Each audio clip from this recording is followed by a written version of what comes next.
Welcome to the College Football Survivor Show, where playoff survival is always on the line.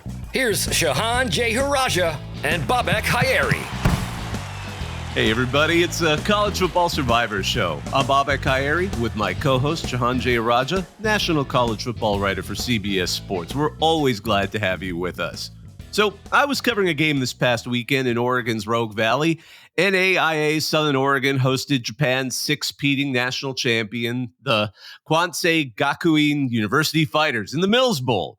We thought it might be fun to broaden it away, not just from that game, but out onto how global football can work in the sport we all love, college football, be it recruiting at the D1 FBS level, the NFL draft, athletic matchups, and whichever way in between. But before we dive in, let me remind you, you can find us on X and TikTok at CFB Survivor Show, where we have video highlights of the show, run polls, and listen to your feedback. Take a moment, if you can, to like, rate, and subscribe to us wherever you get your podcasts. I mean, so this weekend was fun. I went to, I've never been to that part of the country. I flew into Medford.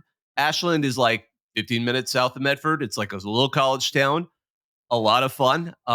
It's clearly because it's halfway between Portland and San Francisco, so it's kind of like it's kind of become like the one cultural center in the entire region. So there's a lot of stuff going on, great restaurants, but it was fascinating because I finally got to, and I think it was better than had I gone to like Japan or something to meet some of these guys. I mean, they were just happy that people recognized who they were, this Japanese football team, even though, and it's not like football is known in Japan, but it's obviously behind like a lot of other sports, like in most of the world.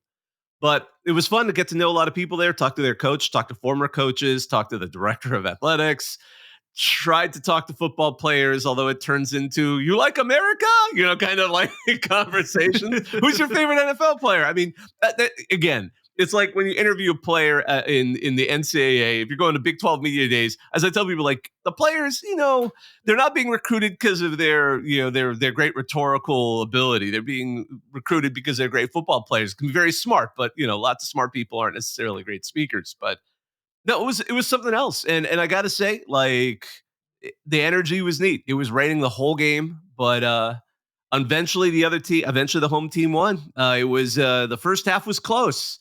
But by the end, it was 54-24 Southern Oregon for the win. And one of their guys again, I love this about NAIA because I was talking to a lot of these guys who were there to visit the game. Some of them were coaches in the high schools in the local area. Some of them had coached at various levels and college levels.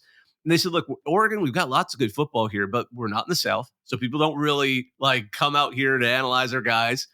And they had this kid, Gunnar Yates, who he just, 200 pounds, 6 foot, 6 foot and change, 5 touchdowns. It wasn't because the Japanese team was that bad. This guy just literally, and then I looked him up and he'd been like player of the year on his level of Oregon high school football. So you're just kind of like, wow, where are these guys coming from? I mean, actually, another thought I had was the kicker for Japan, because and we'll get to this as we kind of get into this conversation. He was phenomenal. He kicked, at practice in, fairly windy conditions. He was out there kicking, 60-yard field goals. I mean, consistently kicking these 60-yard field goals. And then I'm just looking up his name. I want to get his name because he was just so dang good at what he did. Where's his name? Oh, my gosh, I'll get it. There he is, Yuta Onishi. In the middle of the game, it's raining against the wind. They call on him once to kick a field goal, and he nails a 47-yarder with change. And I'm thinking, how does the transfer portal work internationally? Can you just like knock on his door like, hey, ever wanted to play for an American university? A Stanford degree is worth a lot, no matter where you are in the world. Or maybe Alabama could convince him, because I was thinking like that's a guy who could seriously, if he were in the United States, he would be getting offers left and right. But overall, it was interesting to watch. Lots of stuff, lots of people, good times. It's interesting that you mentioned that, actually, because I'd be curious how eligibility works if you're, like, for example, transferring from a 4-year school in Japan to a 4-year school in the US. Like, obviously, these people wouldn't have used up college football in the US eligibility necessarily, but you are playing college football somewhere else. I don't know if there's precedent for that necessarily, but the other piece too, and this came up during the Final Four when Zach Edey from Purdue was in the situation. International players are not eligible for NIL deals or collective deals or anything of the sort because essentially they have a student visa that they have to come over here, and to make money here, you need a work visa. And so it just gets so much more complicated to be able to do that. You'd need something either in between, or you need to get both types of visas or some sort of clearance. Like, it's actually very complicated to make it all work in practice. But no, I mean, look, I feel like we need to back Yeah, up. yeah. So like, yeah, if you follow the Reddit college football account and you see all this incredibly random Japanese content that gets retweeted and posted from the Reddit CFB account, it's largely Bobak. How did you get into this? Like, where did this even come from? I just have a voracious appetite for college football, and when Clearly. the more you dig into it, the more there is. So I think somehow, some way, I read an article in one of our own, like it must have been ESPN. It might have even been a Bruce Feldman article back in the day, where they were talking about a coach who was visiting. Actually, I remember it was even older than that. It was when Pete Carroll was at USC. They mentioned in the back of an article about kind of the eccentric parts of the Pete Carroll experience, and they mentioned, yeah, they have a guy from Japan who's a coach in college football there, who's just on the staff as a visiting assistant, and they ask him to do like motivational speeches at the end of every practice, and no one can understand what he says, but everyone loves how enthusiastic. Like, I was just like, what? You just hear that and you're like, I want to kind of follow up on that. And this is before Wikipedia, right? So you can't like click on his name and then go to all that information. So the more I started looking, I saw all the college teams in Canada. They call it U Sports because sometimes the word college there becomes synonymous with high school. So they like to say university a lot. So they got U Sports up there, lots of good teams. I mean, I knew about that from college football history because if you know the early history of the sport, University of Toronto and McGill were playing in the 1870s. There was a series between like Michigan and U Toronto back then.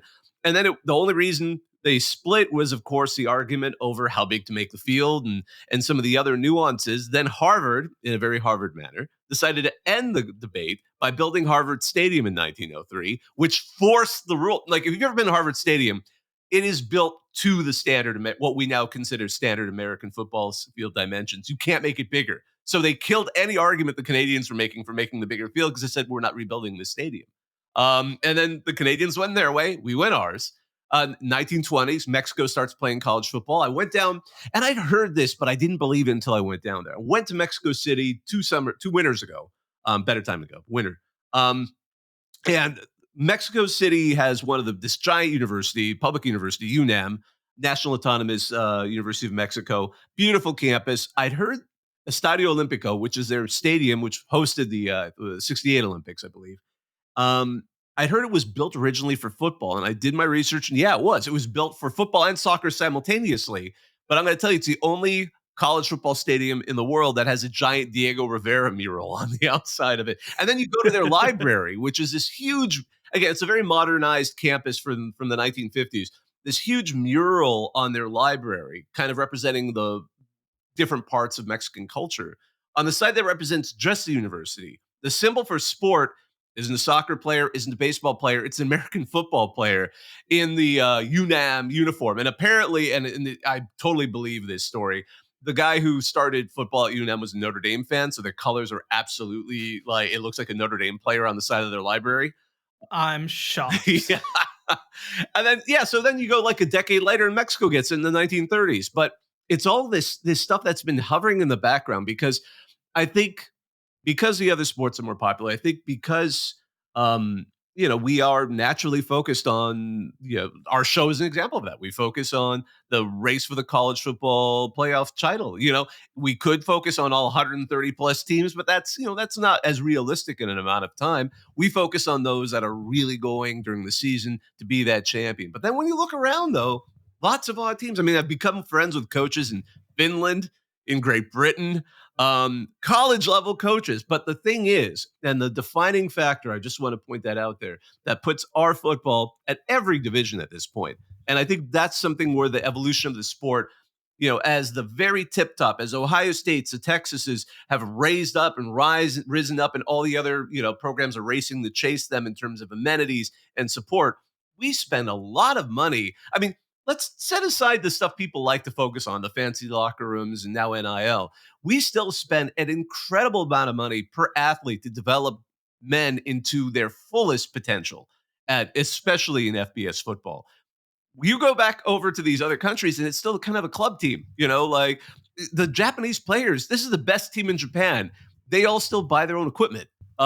Their coaches only just started to get paid. They were usually faculty members, like teaching economics. Oh, and I also coached the football team. The guy who I talked to, this guy he'd won 12 national championships, and he told me he used to commute an hour to coach from his job in Osaka where he was running. And you're just like, these guys are playing and coaching for the love of the sport. It's a totally different. And D3, it's so funny because D3, people say they're playing for the love, and they are. But as I have gone to cover more games, you've started to see them modernize. Like their coordinators are in the booth. They've got tables. I've been at stadiums that were not built for that era. So the coordinators are outdoors on folding tables, yelling to the players, even though they could probably hear them from there. Because, the sport has sort of, everyone's racing to be and chase after the top areas of the sport. But meanwhile, out of this country, they're playing, but it's just not the same level, and they're not investing on developing these players into their full potential. No, I mean, it's interesting, right? This is even something I know that to take it another direction, like people are always like, well, America has 330 million people. Why are we not good at soccer? And like infrastructure is such a big part of it, right? Like it's not just having the athletes. Actually, it's funny. So, of course, you going to the game and watching the Japanese team play kind of made me think about this. There was some great footage going around of Micah Parsons and CJ Stroud on a trip to Germany. They're basically doing like a big football tour. And by the way, those, like, I think there are too many podcasts in this world, but I need CJ Stroud to be on Micah's podcast every week because they are making some incredible content. But one of the clips going around was Micah Parsons essentially trying to wrestle a sumo wrestler and trying to get him off his spot. This is like one of the great athletes, of course, in the NFL right now. And the sumo wrestler held his ground. Like it was great to watch. This is a trip to Japan. This is a trip to Japan. Yeah. As part of a football tour. And the other thing, actually, ironically, that got me thinking about this was I have a lot of my dad's family lives in London. And so they actually came into town yesterday. And so I was having some conversations with them. Like, one, did you hear about this Welsh rugby player who just made the Kansas City Chiefs or is going to be on a contract there? And so we got into like a big conversation about like, yeah, it's fascinating. A lot of Europeans are starting to come over. But then also kind of a conversation about, well, why are there not more, like, the UK is uniquely terrible per capita in producing basketball players. Like they do not do it at all. You go to Spain, you go to Germany, you go to the Baltics, you go to Russia, so many basketball players, but England doesn't do it at all. And it's so much to do with infrastructure ultimately. So no, I mean, this is obviously, I'm rambling a little bit, but I think that it is fascinating to kind of see because look, football is America's game in a lot of ways. But I think what's fascinating about football as well is that big picture, it is so much of a like you talk about baseball. Baseball is a skill game, right? Like you need to refine exactly what you're doing over the course of 20 years. You got to learn how to pitch exactly right. You need to learn how to bat exactly right. You need to recognize what's in front of you. Uh and so because of that, like baseball is a game that's hard to translate people to if they haven't played it before. Football isn't quite like that because, you can say, hey, Jordan Mailata, right? You are playing rugby in New Zealand, but you're kind of huge and would fit being an offensive lineman in the NFL. And so we can teach you well enough so that you can figure it out and eventually become a contributing player. So all that to say, like, it's fascinating to see. I mean, obviously the infrastructure of football and just of growth and development in so many ways is centered in the United States when it comes to this sport. But no, I think it's fascinating to kind of see the growth outside of it and growth and interest as well.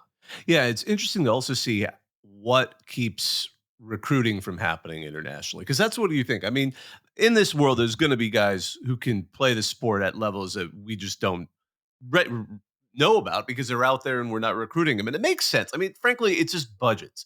With even in a realm of seemingly unlimited budgets, you can't really recruit the planet. That's a difficult thing to do. Now, historically, obviously, being American Samoa, being American, was always easy to find some guys. And we found there was some incredible talent in that among the people who live there. And it makes me think of the 2016. This is such an old. It seems like such an antiquated time. Remember the controversy over satellite camps with Jim Harbaugh's going during satellite camps everywhere around the country. My gosh. But then he went and did one. They did one in American Samoa, and they did one in Australia, and they were actually like, there's some talented guys out here.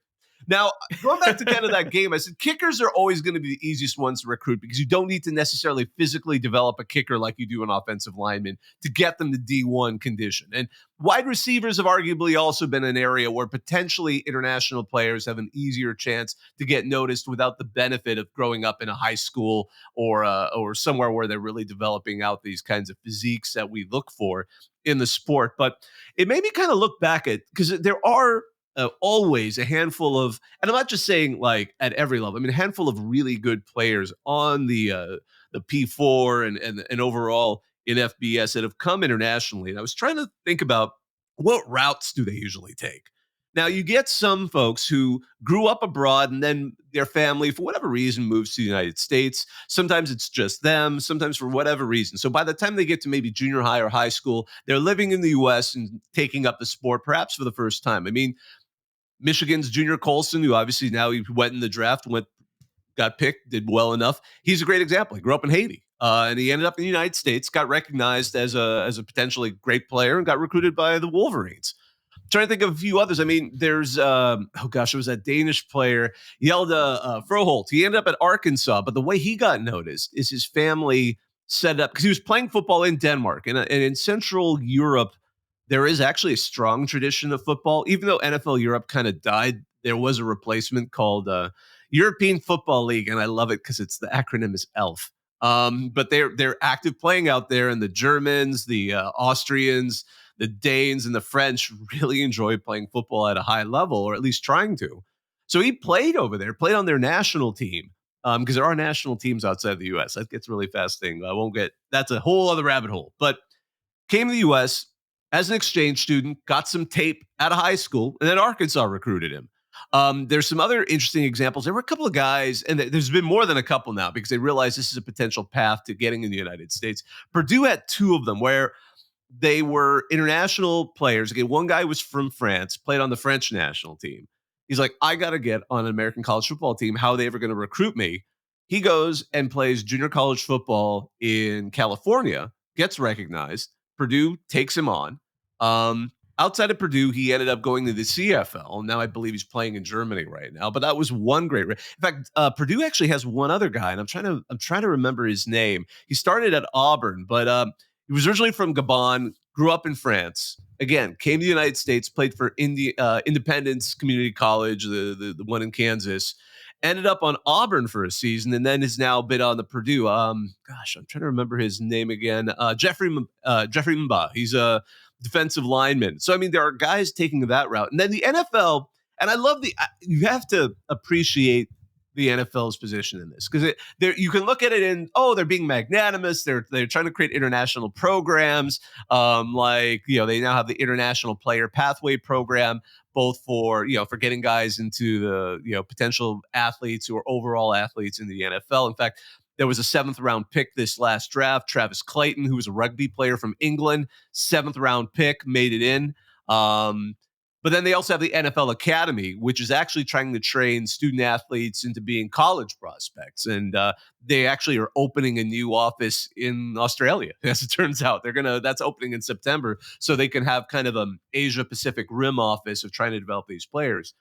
You can look at it. That's magnanimous. I also think they're being smart because if there's one thing the NFL is good at, it's making money. And if you want to get the international market interested in you, start getting some of those guys recruited. So people in that country might be tuning in to see, little Billy from, Thailand go on to play in the league or something like that. I love it. It's interesting to see that. So there are now slowly ways that are developing out there for some of this international talent to get noticed. But frankly, again, we are still a forgotten sport in the rest of the world, or at least we're that quirky thing that gets forced down their throat when the Super Bowl comes around. So I think the potential is there for more growth. Yeah, it's fascinating, right? I mean, this is kind of the like big nut to crack, right? Just to try and internationalize the game, I guess that you could call it, right? And I I'm curious from your perspective. Of course, you are so in the weeds with Japanese football especially. When you think about Asia, like do you think that there is a legitimate market there? Is it always going to be a bit of an oddity? I mean, what is kind of the like mainstreamness of it? Do you know what I mean? Yeah, it's a great question. So, in addition to Japan, like I was surprised it survived the pandemic, but China was starting to try and develop interest because I mean, NFL China, needless to say, when you have that kind of an entity out there, they were pushing really hard to create tackle programs and flag football. And that's something we've seen internationally. Flag football is easier for people to pick up. They're more likely to try it. Women's sports really has grown in flag football. It's going to be a part of the 2028 Olympics in Los Angeles. It's going to be a medal sport, I believe, finally. So they're going to actually have football, but it's flag football at the Olympics. But South Korea also plays football a little bit, but that no one quite reaches in Asia the level of Japan. And it's fascinating because you can kind of, for a while there, some of you. It's so funny when I ever get into conversations with fans, the ones that really know their team will go, yeah, there was this one year apparently where Texas Tech or Kansas State or Nebraska where we played in Japan. And I'm like, oh, okay, the Mirage Bowl. It was called the Mirage Bowl of the Coca-Cola Classic. There was this point in the 70s and 80s that ended in the early 90s, and I'll explain why in a second, where they were so hungry for football in Japan that they were paying a fortune to have entire teams come over and play a regular season game, usually the final regular season game in Japan to crowds of 40,000, 50,000 fans. And there was also an all-star game which surprised me only because when I started looking into it, it wasn't like the Senior Bowl. I mean, no disrespect to the Senior Bowl or some of the other postseason games now, but the rosters were insane. They kept getting the Heisman Trophy winner like Bo Jackson, Ty Detmer, Marcus Allen were going over there and becoming like players of the game, playing games in Yokohama Stadium, coached by the biggest names in the sport. This continued until the 1990s. So why does it suddenly stop? If you know a little bit about the economic history of Japan, they had a boom economy in the 1980s. At one point, the land under the Imperial Palace was worth more than the entire state of California. The entire state of California. I'm not overstating this. So when you have a bubble that big, when it bursts, they basically call the 90s a lost decade. I think that's exactly what they call it. And it continued up until really about, the last 10 years.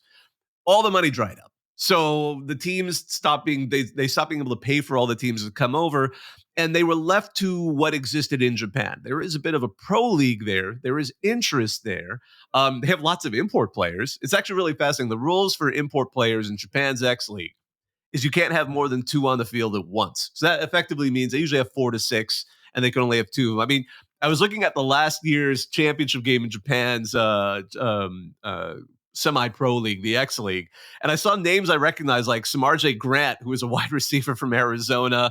There were players from Washington, New Mexico State, Colorado, Wake Forest, UTSA, all playing, on these teams in Japan and finding themselves. So maybe that will be the other route. Maybe the idea of increasing, I wish they would increase the import levels, because if you can increase the interest, if you can increase Americans going like, hey, wow, there's actually an interesting product being played in Canada, because there's people who follow the CFL, in Canada, in Mexico, in Japan, maybe you'll get a little bit more money going that way, and more money means more interest, means more. I think it becomes a self-fulfilling prophecy. But honestly, these are things that would take, realistically, the NFL is in no danger. College football in the United States is in no danger. But, you could certainly bring these up as alternatives for, frankly, farm teams, for finding those individuals who could really stick out. Yeah, it'll be fascinating to watch over the next couple of years. Again, we've seen such a rise in recruiting overseas as well. I know that I'm trying to remember the kid's name. There's an offensive lineman who just came from the English like football academy essentially, and is going to play at Oklahoma next year. It's Daniel Akinkunmi is coming over. He's from London originally. Now he's going to be playing at the University of Oklahoma. Two places that I'm sure are completely identical: East London and Norman, Oklahoma. I'm sure there's going to be no adjustment period for him. I know that Texas A&M, they have actually a tight end who is, I believe, is Danish. Actually, they call him the Dane, so I assume that he's Danish. So I mean, it's been interesting. I think that a factor that has to be taken into account is, like, look at the NBA right now. Look at all the best players in the NBA. The thing that they all have in common is that none of them are American, right? You've got Nikola Jokic. Joel Embiid played college here, but he's originally from Cameroon, has French citizenship as well. Luka Doncic is Slovenian. I think that you can actually see from just a quality of sport perspective, in the late 90s, early 2000s, there was the league had grown to 30 teams, but there wasn't really the talent to stock 30 teams necessarily. And then all of a sudden, in like the mid to late 2000s, you get this crazy European boom. And all of a sudden, we have these like rosters in the NBA where like maybe there aren't even enough spots for how much talent there is coming over, especially from overseas. Like, I think that like 40% of the league now is international players. So when we look at college football and we look at the talent base of trying to stock 134 teams, it's something I'm fascinated by. And, we see these recruiting dynamics, certainly when we just talk about college teams competing against each other as well, right? Like, TCU gets elevated to being a power conference school. All of a sudden, it impacts Baylor. All of a sudden, it impacts Texas Tech. All of a sudden, it impacts Oklahoma State. Suddenly, those programs aren't having the kind of seasons that they want. So I'm going to be fascinated to kind of see, is there interest long term in this, in terms of trying to stock the sport just a little bit more. And, again, to go back to it, I feel like an aspect that's going to need to be addressed in one way or another, if this is going to happen, probably is that compensation and employment piece. Yeah, I agree. Especially if you're going to try and lure people to the United States. Now, there's always that desire. There's always that desire. The ones who Lure people. I don't know that I love that phraseology. well, not only that, but the ones who truly love. That sounds like trafficking, just the littlest bit. But I mean, there are some players out there who truly love our sport, and they do. And I say ours and them as part of it. I remember there was, for example, in Japan, they're used to playing against other teams. There was a player from there who managed to follow that same JUCO route. Went and played JUCO, I believe, at Santa Monica College, and then he's now on UCLA's roster. And he was a walk-on. Well, at least he was a non-scholarship player. Probably preferred walk-on. They finally awarded him a scholarship a few years ago. So yeah, as we kind of look back, or as I take a second to look back on how that game went, some of the observations were also interesting in how people interpret football, because I got to watch a couple of the practices of both Southern Oregon and the KG Fighters, the Japanese team. And I'm glad I did, because you see, for example, the American teams are all alike. If you've been to one practice, you've mostly been to them all. There's some nuances and difference, but they're hard hitting. There's kind of boisterous, players hooting and hollering at each other, the offense, the defense, the lines. They're kind of, with their own kind of their own kind of units.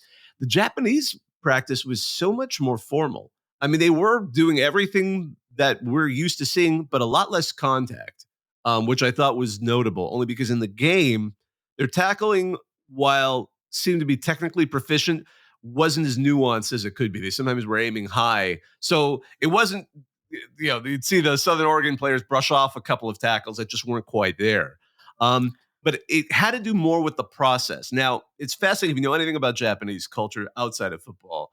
If you ever learn about Japanese archery, it's not about hitting the target. It's like 15 steps before you even pull the bow string and actually try to hit the target. If you ever do martial arts, the more traditional style, it's more about the movements and not about the combat. If you ever do a tea ceremony, it's like 72 steps and then you finally get to drink. I'm not saying I'm an impatient person, but when you're a kid and brought to one of these and you're expecting to drink tea, and you're like, why are we all still kind of sitting around here? Oh, we're observing this sheet of paper. Okay.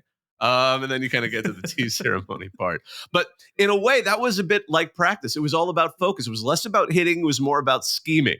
And part of it was fascinating. This is a nuance of their college football scene because I asked their head coach, Coach Kazumura, like, what would you like Americans to know about Japanese college football? I was really curious to hear what he would say. And he took it in almost a way more like focused way than I had thought. He's like, well, our regular season is 7 games every other week.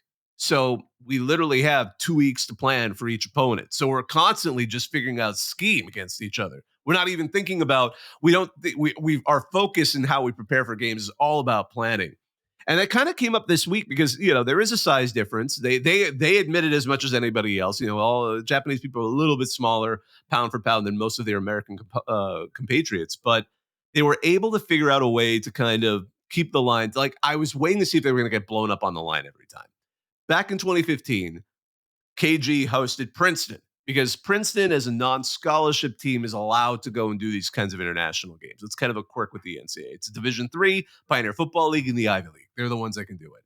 So they went over there. I watched bits of that game, and it was literally the KG quarterback running for his life while the offensive line. Because again, Princeton may be non-scholarship, but if you know anything about Ivy League football, they play real football. I mean, one of the Yale offensive linemen went in the first day of the draft this past week. But again, watching this game though, they were able to hold them back. They were able to maneuver around it. I got a chance to talk to Kent Baer. Who actually he wasn't a coach on any of these teams. He had a 50-year career as a defensive coordinator. I mean, some of you may know him. He was defensive coordinator at Notre Dame. He was actually the interim head coach when they fired Tyron Willingham. He was at Cal, Stanford, Arizona State, Washington. 50-year career, this guy. And so it was nice to talk to him because I'm like, he was at practices, and I'm like, what do you see here? Where do you think they'll be able to stand a chance? And he said, if they can scheme around the size difference, yes. But his concern was actually like they don't do practices that are hard hitting. And I didn't realize this until later, he'd actually played in Japan. He went to Utah State. The reason he was a guest there is he was at Utah State when Chuck Mills, this great coach at Utah State who had taken that team to Japan in 1971, he played there and it made such an impression on them. He actually went back there and coached for a little bit early on in his career and even played because they were like, do you want to play on another team? He's like, sure. So he had a sense of understanding that I was nice to hear as he was explaining that. But it's fascinating. And that's a problem, I think, across most of these college football, international college football leagues is they don't quite, because again, they just don't have the support staff that we do. They don't have the medical facilities we do in the athletic department. So there's a little bit of a concern of going too hard in practice because if somebody gets injured, you may absolutely lose them for the season. And in some cases, there are only so many people in an area who want to play American football. So that also, I think, somewhat slows down what is possible in these countries. But I guess I'll give one other quick shout out. There are other countries that do play college football. I mean, the Big Four. Well, obviously the United States is the king and beyond king. It's like the emperor of the sport. You got Canada. They're solid. I mean, again, we had a UBC guy taken in the draft this past year. You got Mexico. They're also solid. I believe there's at least going to be one player through that International Pathways program that's going to be in the league. I forgot what team he's on. But so they do play quality football in Mexico. And as I think most Americans have learned and started to appreciate, Mexico has become very NFL friendly. I mean, they love the sport there. There's a lot of people playing good football. Mexico City and Monterrey and everywhere in between. Monterrey is like a center of football in Mexico. That's why, by the way, the Big Ten, or probably the Big 12 has talked about playing a football game in Mexico. They want to play a basketball game in Mexico City, but the football game, they keep talking about Monterrey because that's where the real heart of football is in that country.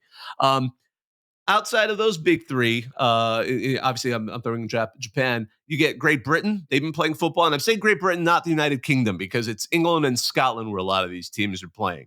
You got Finland, surprisingly enough. Finland's hilarious. If you've ever seen a Finnish football game, sometimes they're indoors. I got confused the first time I saw it because it looked like they were playing tackle football on a basketball court, which seemed like an insane prospect. But apparently they have these kind of bouncy floors where it looks like they're tackling each other on a hard floor, but the floor actually gives a little bit.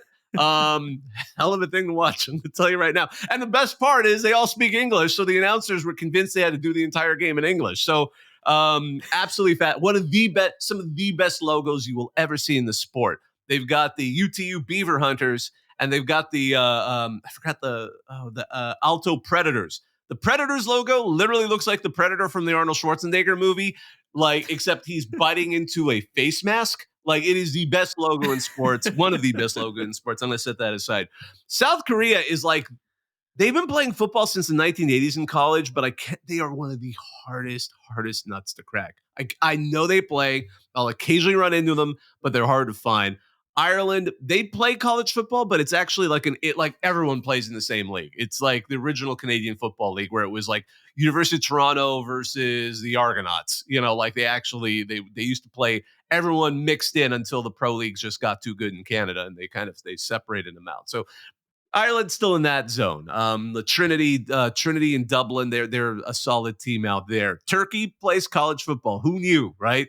I mean, it reminds me of a classic ESPN commercial where they're talking about like NBA kind of, I forgot which coach it was, but they were saying like, oh, I found your old notes on these players. The players in the room. It's like, too small, too slow, might be a good prospect in Turkey. And the players in the room with the coach.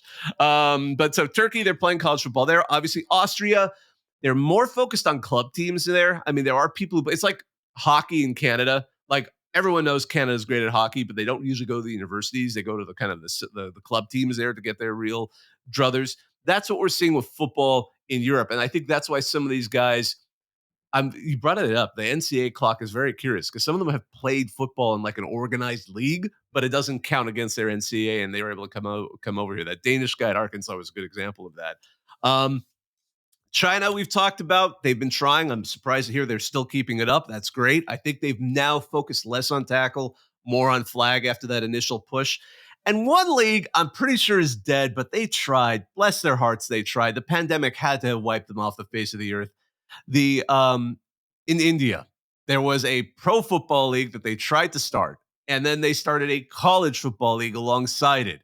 I think it was just starting out right before the pandemic hit. I would not be. It had like all these investors, like Mark Wahlberg was apparently an investor in it. I doubt he lost a ton of money on it, but they were trying to again bring the sport into another big market. But that one might need another pass. So there is football out there, folks. There is college football out there. Now, I'm not going to say it's going to be the same as what we're used to here in terms of quality, but dang it, you got to love it. If you love the sport, you have to love the fact that there's people out there who are playing just because it sounds fun or it's interesting or they love football.